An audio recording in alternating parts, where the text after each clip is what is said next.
Camakwini mna ndiyanqula ndiyathandaza ndiyacenga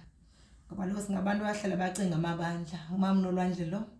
East London ne-Eastern Cape eBhamyo ngase-Free Hospital inamba endifumaneka kuyo manditsho ngondisaqala le video 078 332 3086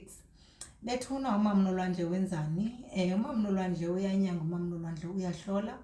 umama Nolwandle unenhlambululo nebhafu zakhe azenzayo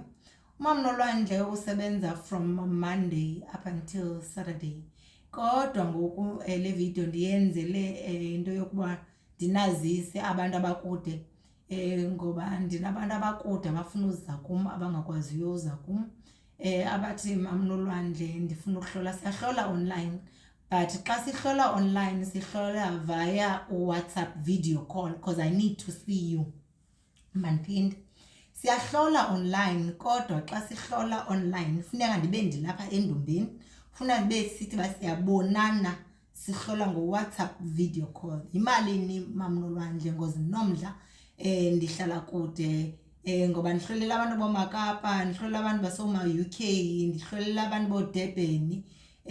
abantu bayahlolela it's 1,000 rands ubhatala 1,000 rand up front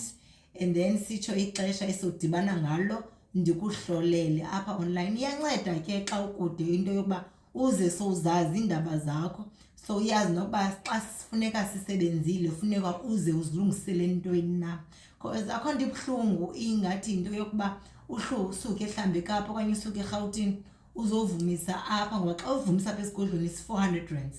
and then akuxelela umama Nolwandle ukuba for uba sihambe selwandle ndinide 1,500 okanye 3,500 okanye ukonyuka depending ingxaki yakho esiphume nayo apha ezinhlolweni ba ithini na kanti xa uhlole ukude uhlole online you know that funeka ndizilungiselele imali engayensebenzo ngoba ndizokuxelela ndithi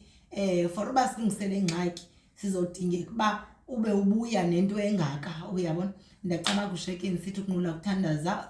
siyahlola online every Mondays and Sundays qha sihlola insuku nguMonday nguSunday usuku lokuhlola online camakwini.